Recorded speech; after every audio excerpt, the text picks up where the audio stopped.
Salut à tous, bienvenue dans cette config du mois de septembre 2016 et ce mois-ci on va partir sur une configuration gaming à base de GTX 1060. Alors en effet j'ai fait la GTX 1080, la GTX 1070, la RX 470, donc des vidéos que je vous invite à voir si vous ne les avez pas vues. Et bien ce mois-ci on va partir sur la GTX 1060, donc qui est la petite sœur de toute cette génération de cartes graphiques. Alors pour cette config du mois, j'ai pris un budget d'environ 1050 euros. Alors on sera autour des 1060, 1070, on sera un petit peu au-dessus. Enfin bon, c'est pas très grave. Environ, voilà, comme je disais, 1070 euros. On va dire que c'est à peu près le budget. Sachant que, je le rappelle au début de cette vidéo quand même, ce sont des configurations que je vous recommande. Bien évidemment, les composants, vous pouvez les changer. Je veux dire, si vous voulez vous payer un PC, c'est vous, c'est votre problème, c'est votre choix. Donc si vous voulez une autre carte mère, un autre modèle de RAM, ou si vous voulez réutiliser un disque dur que vous avez déjà, ou un SSD, ou je sais pas quoi, vous privez pas, hein, vous n'êtes pas obligé d'acheter un PC neuf à chaque fois. Enfin voilà, c'était la petite technique pour faire baisser un petit peu les prix. Enfin bref, dans cette config du mois, on va commencer tout de suite par le processeur, puisque comme processeur, j'ai choisi un Core i5 6600 de chez Intel. Alors attention, le 6600, je le rappelle quand même vite fait, possède une version K, donc une version qui est débloquée pour l'overclocking. Ici, on va parler du Core i5 6600 normal qui ne fait pas l'overclocking. Donc vous ne pourrez pas overclocker le Core i5 6600, sauf à prendre la version K qui est un petit peu plus chère. Bref, le Core i5 6600 de Intel, c'est un quad-core, comme tous les Core i5. Quad-core, donc sans hyper-threading, ce qui est tout à fait normal. On est sur des fréquences de 3,3 GHz de base, 3,9 GHz turbo. Architecture Skylake, gravée en 14 nanomètres, 65 watts de TDP. On a une IGP Intel qui est une HD Graphics 530 et un contrôleur mémoire qui est hybride puisqu'il fait la DDR3 Low Voltage et la DDR4, comme tous les processeurs Skylake. On a voilà un très bon processeur, le Core i5 6100. On le trouve aux alentours des 240 euros. Et ce qui est bien avec ce processeur, c'est qu'il est à la fois pas trop cher, mais il est également très polyvalent. Il sera très performant en jeu vidéo. Donc pour le gaming, c'est parfait, c'est un processeur qui est très bon. Mais vous pourrez également, sans problème, faire du montage vidéo, faire un peu tout ce qu'on veut. L'avantage des Core i5, c'est ça, c'est qu'ils sont très polyvalents pour des prix qui sont quand même assez raisonnable. Alors assez raisonnable, je sais que ça dépend des gens, mais bon, 250 euros, 240 euros, bon, pour un bon processeur comme un Core i5 comme ça, c'est plutôt pas mal. Ensuite, on va passer à la carte mère. Alors comme carte mère, j'ai choisi une MSI B150M Gaming M3. Alors derrière cette dénomination un petit peu à rallonge, on trouve une carte mère gaming, ça c'était pas trop dur à deviner. M3 donc qui est la petite, on va dire dans la famille gaming. B150. Alors B150 c'est quoi? C'est le chipset. Pourquoi est-ce que j'ai pris un chipset B150 et pas un chipset Z170 par exemple? Eh bien parce que notre processeur ne fait pas l'overclocking, donc pas besoin de prendre du Z170. La GTX 1060 ne fait pas non plus le SLI. C'est-à-dire que si vous ne le saviez pas, on ne peut pas faire de SLI avec une GTX 1060. Donc les deux avantages du chipset Z170 qui sont le SLI et l'overclocking disparaissent puisque notre processeur ne fait pas l'overclocking et notre carte graphique ne fait pas le SLI. Voilà pourquoi est-ce que je suis parti sur une carte mère en chipset B150. Alors cela n'empêche que c'est une très bonne carte mère qui est très bien équipée. On a un socket 1151, un chipset B150, 4 slots de DDR4 jusqu'à 2133 MHz. On a 2 ports PCI Express 3.0 16X, plus 2 ports PCI Express 3.0 1X. On a du M2, du SATA 6 gigabits seconde, du SATA Express, de l'USB 3.1. Alors cette carte mère est très intéressante puisqu'on a notamment un look qui est rouge et noir, donc ce qui est très gaming, avec un PCB qui est parfaitement noir et des inserts rouges qui sont très bien placés. On a surtout également un tarif qui est très intéressant puisque cette carte mère est à vendre pour environ 115 euros. 115 euros pour une carte mère avec un look comme ça, c'est plutôt pas mal, sachant qu'elle est quand même très bien équipée. Je le rappelle, on a quand même de l'USB 3.1, on a quand même de la DDR4, on a du SATA 6 gigabits seconde et on a même un slot M2. Donc on a vraiment une carte mère qui est très bien équipée pour un prix qui est, je trouve, assez raisonnable. On passe ensuite à la RAM. Alors comme mémoire, j'ai choisi de la Corsair Vengeance LPX en 2 fois 8 Go de DDR4 2133. Alors déjà, pourquoi est-ce que j'ai pris de la 2133? Déjà parce que le processeur ne supporte pas la RAM au-dessus de 2133 MHz. Maintenant, s'il n'y avait que le processeur, ce ne serait pas très grave.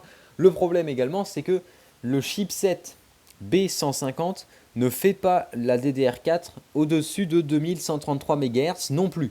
Donc de toute façon, mettre un kit plus rapide, ça ne servirait pas à grand chose. Donc c'est pour ça qu'on peut se contenter de DDR3 2133 MHz.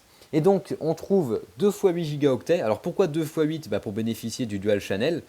Et puis aussi également pour laisser 2 emplacements de libre au cas où on voudrait upgrader la mémoire. Donc 2 x 8 Go DDR4 2133, on trouve ça pour environ 90 €. Un petit peu moins de 90 €. Ce qui est... alors, il me semble que les prix de la DDR4 ont un petit peu augmenté dernièrement. Maintenant, bon, 90 € pour 16 Go de RAM, bon, ça reste quand même assez raisonnable. Sachant qu'on a quand même de la Corsair Vengeance LPX, qui n'est pas la RAM la plus entrée de gamme chez Corsair. Ensuite, on peut continuer avec la carte graphique, puisque je suis parti, bien évidemment, comme j'ai dit au début de cette vidéo, sur une GTX 1060, et j'ai choisi un modèle de chez MSI qui est la Gaming 6 Go. Alors pourquoi une version MSI Gaming? Eh bien tout simplement pour s'accorder avec les couleurs de la carte mère. Tant qu'à faire, autant garder les mêmes teintes de rouge et de noir. Et puis j'ai pris une version 6 Go parce que c'est la version la plus performante et qui vous permettra de jouer sans aucun problème dans des définitions comme le 2560 par 1440. Puisque en effet la GTX 1060 a des performances qui sont à peu près égales, voire même des fois supérieures à l'ancienne GTX 980. Sauf qu'on a 6 Go de mémoire vidéo. Donc ce qui est quand même, je trouve, très bien. Sachant que cette carte graphique est à vendre pour environ 340 €, ça en fait une carte graphique qui est quand même assez intéressante. Au niveau du GPU, on trouve un GP106, donc l'architecture Pascal, gravé en 16 nanomètres. Les fréquences sont de 1531 MHz de base, 1746 MHz turbo, PCI Express 3.0. On a 6 Go de GDDR5 interfacé en 192 bits avec le GPU. On a le support bien évidemment de DirectX 12, une sortie HDMI, une sortie DVI et 3 sorties DisplayPort. Voilà pour cette carte graphique. Alors pour la connexion, la carte nécessite un connecteur PCI Express 8 pins en alimentation et elle consomme environ 120 watts. Donc ce qui en fait une très bonne carte graphique puisqu'elle consomme assez peu pour des performances, des très bonnes performances. Au niveau du système de refroidissement, il s'agit du Twin Frother 6 de chez MSI qui est un excellent ventirad et qui refroidira le GPU sans aucun problème et dans un silence quasi parfait. C'est vrai qu'en jeu, c'est une carte graphique qu'on n'entend quasiment pas parce que voilà, c'est 120 watts de TDP, c'est pas grand chose. Voilà, alors comme je disais, c'est une carte graphique qu'on trouve pour environ 340 €. Si vous voulez faire quelques économies, vous pouvez éventuellement partir sur la version 3 Go, donc qu'on trouve pour un peu plus de 270 €. Une version qui est un petit peu bridée et qui n'a que 3 Go de mémoire vidéo, mais qui perd également au passage, environ 70-80 €. On continue ensuite avec le stockage. Alors comme d'habitude, on va prendre un SSD plus un disque dur. En SSD, je suis parti sur un Samsung 750 EVO en version 250 Go. Alors le 750 EVO, ce sont les SSD, on va dire entrée de gamme de chez Samsung, mais qui ont déjà des débits très intéressants, puisqu'on est sur du SATA 6 gigabits seconde, avec des débits de 540 mégaoctets en lecture, 520 mégaoctets en écriture. Donc voilà, le Samsung 750 EVO, c'est un très bon SSD que je vous recommande. Et il a l'avantage d'être quand même relativement abordable, puisqu'on est à seulement 70 €.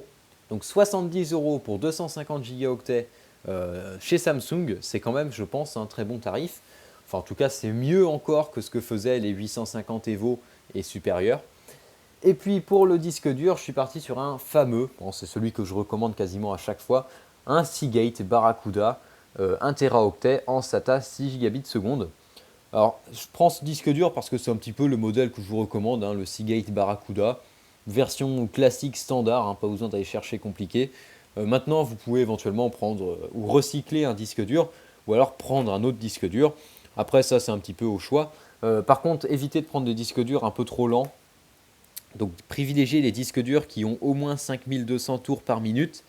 Et puis, vous pouvez également choisir la capacité. Par défaut, je prends 1 Teraoctet parce que 1 Teraoctet plus les 250 Go du SSD, généralement, ça suffit quand même à pas mal de monde. Maintenant, vous pouvez éventuellement prendre beaucoup plus. On continue ensuite avec le boîtier. Alors, le boîtier, c'est quelque chose, puisque je le rappelle également dans cette vidéo, c'est quelque chose que vous pouvez personnaliser, hein. Le boîtier, c'est un peu personnel, entre guillemets. C'est quelque chose que vous pouvez, c'est un des éléments que vous pouvez sans aucun problème choisir comme vous voulez. Après, pour un boîtier, il faut faire attention à ce que tous les composants rentrent, donc c'est-à-dire la carte mère, l'alimentation, mais également le système de refroidissement. Ça, c'est quelque chose à vérifier. Et puis, bien sûr, vos disques durs ou SSD. Dans un premier temps, c'est quelque chose à vérifier. Et puis après, il faut également connaître un petit peu la qualité du boîtier. Alors comme boîtier, j'ai choisi le tout dernier Master Box 5 de chez Cooler Master, qui est un boîtier qui vient tout juste de sortir, donc on ne connaît pas encore trop. Mais en tout cas, à ce que j'ai pu voir, il a l'air très intéressant. Tout d'abord déjà au niveau du tarif, puisqu'on est à 70 euros. Et franchement, pour 70 euros, c'est un boîtier qui est, je trouve, plutôt pas mal.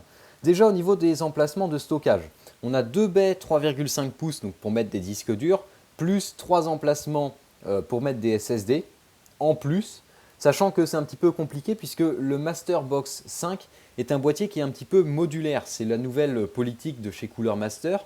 Donc c'est des boîtiers qui pourront être un petit peu modifiés. On pourra éventuellement rajouter des éléments. C'est fait pour être compatible avec un maximum de choses. Donc ça déjà, on a un boîtier qui permettra de mettre du stockage sans aucun problème. Ensuite, on a également un boîtier qui possède un très fort dégagement au niveau des cartes graphiques, puisque les cartes graphiques pourront mesurer jusqu'à 41 cm de long. Alors 41 cm, autant dire que toutes les cartes graphiques rentrent, sans exception. Vous pourrez mettre n'importe quoi comme carte graphique. On a une compatibilité au niveau de la carte mère qui est ATX, Micro ATX et Mini ITX. Ça, c'est relativement standard.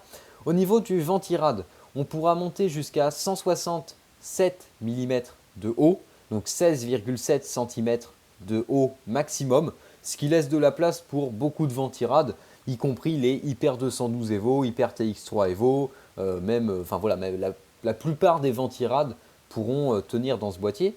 Ensuite, au niveau de la ventilation, on a des emplacements 120 mm. Alors, on en a 3 emplacements 120 mm à l'avant du boîtier, plus un emplacement 120 mm à l'arrière du boîtier. On a des possibilités également pour le water cooling. On pourra mettre un radiateur de water cooling de 120 mm à l'arrière ou bien un radiateur de jusqu'à 360 mm en façade. Donc, on pourra mettre un 240, un 280, un 120, un 140, mais on pourra monter jusqu'à 360 mm en façade pour les radiateurs de water cooling, donc sans aucun problème. Et puis on a bien sûr après tous les petits accessoires qui vont avec, c'est-à-dire des filtres à poussière au niveau de l'alimentation et puis au niveau également un petit peu de l'avant du boîtier. On a un cache sur l'alimentation, ça c'est quand même pas mal, un cache en métal qui vient se mettre au-dessus de l'alimentation. Alors on peut l'enlever, on peut le remettre, hein, ça c'est un peu au choix. Mais si on veut, voilà, on peut masquer le bloc d'alimentation. Et puis on a des accès faciles pour mettre les prises du genre les prises CPU pour alimenter le processeur au niveau de la carte mère. Il y a un accès qui a été fait spécialement pour. Enfin voilà, il y a des petits aménagements assez intelligents. C'est un boîtier qu'on trouve pour, donc, comme je disais, 70 euros. Ce qui en fait, je trouve, un très bon boîtier avec surtout un rapport, on ne peut pas vraiment parler de qualité-prix, mais enfin bon, si on peut parler de qualité-prix, je pense. Voilà, c'est un boîtier qui est très intéressant en tout cas. Après voilà, le boîtier c'est quelque chose d'assez subjectif, c'est au choix, mais en tout cas, si aujourd'hui je devais investir dans un boîtier pour environ 70 euros, je pense que ça serait l'un de mes choix favoris. Après ça, vous faites comme vous voulez. Du moment que les composants rentrent dedans, vous faites ce que vous voulez. Justement, en parlant de composants, on va continuer avec l'alimentation. Alors, j'ai choisi assez basique pour l'alimentation, une Corsair CX450M, qui est la nouvelle génération de CX de chez Corsair. Alors, pourquoi est-ce que j'ai choisi cette alimentation? Parce qu'elle a l'avantage d'être pas très chère, on est à 60 euros, on a 450 watts. 450 watts, c'est suffisant pour alimenter les composants, hein. Une GTX 1060 et un Core i5 6100, ça ne consomme pas beaucoup, donc 450 watts, ça sera suffisant. On a l'avantage d'avoir une alimentation qui est semi-modulaire, donc vous pourrez vous passer des câbles inutiles. Et on a une certification 80+ bronze. Donc voilà, la CX430, enfin c'est même plus la CX430, c'est la CX450, puisque c'est la nouvelle génération de CX. C'est des alimentations que je vous recommande, surtout qu'elles reprennent le look gris et noir de chez Corsair, ce qui fait que ce sont des alimentations assez sobres, plus sobres que les anciennes CX. Donc voilà, la CX450M, c'est l'alimentation que je vous recommanderais pour ce genre de configuration, on va dire, pas trop puissante, enfin pas trop puissante, pas trop consommatrice. Parce que ça ne sert à rien d'aller acheter un bloc de 1000 watts si vous en consommez même pas 500. Quoi. Ça ne sert à rien de surdimensionner l'alimentation. Pour information, juste comme ça, pour l'alimentation, c'est quelque chose qu'il ne faut pas sous-dimensionner. C'est-à-dire qu'il faut prendre de préférence un bloc de marque connue. Ça peut être du Corsair, du Cooler Master, du FSP, enfin voilà, il y en a plein d'autres, du Be Quiet, etc. Donc prendre un bloc de marque quand même assez connu. Essayez de ne pas prendre les trucs ultra entrée de gamme à pas cher. Mais ça ne sert à rien non plus de prendre un bloc avec 500 watts, enfin 500 watts, avec 600, 700, 800 watts si vous en utilisez que 400. Ça ne sert à rien. Il faut toujours prendre plus que nécessaire, mais ça ne sert à rien de prendre 3 fois plus gros que ce que vous avez besoin. Voilà, bon, c'était juste comme ça les petits conseils du jour. Alors ensuite, on va terminer avec le Ventirad. Et j'ai choisi un Pure Rock de chez Be Quiet. Alors on va quand même remplacer, enfin je vous propose quand même de remplacer le Ventirad de chez Intel parce que bon, c'est vrai que c'est quand même pas terrible, ne serait-ce qu'au niveau du look déjà, c'est pas bon, le Ventirad de chez Intel, bon, c'est pas superbe quoi. On a un beau PC avec des couleurs rouges et noires et en même temps au milieu, on veut mettre un truc bleu avec avec voilà, c'est pas terrible quoi. Vous m'aurez compris, je pense. Donc je l'ai remplacé par un Pure Rock qui est un Ventirad de chez Be Quiet. Donc c'est un Ventirad classique, une tour classique avec 4 caloducs et un ventilateur de 120 mm qui est d'ailleurs très efficace puisqu'il est donné pour 150 watts de TDP. Alors 150 watts de TDP, c'est quasiment le double, oui, enfin c'est même plus du double de notre processeur. Donc voilà, autant dire que le Core i5 qui sera parfaitement refroidi. 150 watts, on a 4 caloducs en cuivre, donc qui pourront extraire la chaleur du processeur vers les ailettes. Et on a un ventilateur qui est un PureWings 2 120 mm, qui est très silencieux, puisque j'en ai un, enfin j'en ai même plus qu'un, que je teste, que j'utilise couramment. Et franchement, il est inaudible. Le PureWings 2, c'est un ventilateur que je vous recommande. Et même Be Quiet le dit, c'est un ventilateur qui n'excédera jamais les 30 décibels. Autant dire que c'est inaudible. Donc voilà, le PureWings 2, c'est un très bon ventilateur qui est monté sur un Ventirad, donc le Pure Rock, qui est un très bon Ventirad et qui suffira largement pour notre processeur. Sachant en plus qu'il est compatible avec tous les sockets, ça va du LGA 775 jusqu'au 1151 chez Intel et puis chez AMD, pareil, il est compatible avec quasiment tous les processeurs. Voilà, donc c'était la config du mois de septembre 2016. Au niveau du budget final, comme je disais au début de cette vidéo, on est à environ 170 €. Donc ça fait quand même un prix, un tarif, bon, c'est pas, on ne peut pas considérer ça comme abordable. Maintenant, si vous voulez jouer quasiment sans compromis en Quad HD, c'est-à-dire en 2560 par 1440, cette config du mois est parfaite en fait pour ça. Voilà, donc c'est tout pour cette config du mois. Le mois prochain, je ne sais pas ce qu'on va faire, mais on verra bien. Et puis d'ici là, portez-vous bien. Sur ce, je vous dis salut à tous et à la prochaine. Et n'oubliez pas que si vous avez des questions, vous pouvez les poser dans les commentaires. Voilà, donc salut à tous et à la prochaine.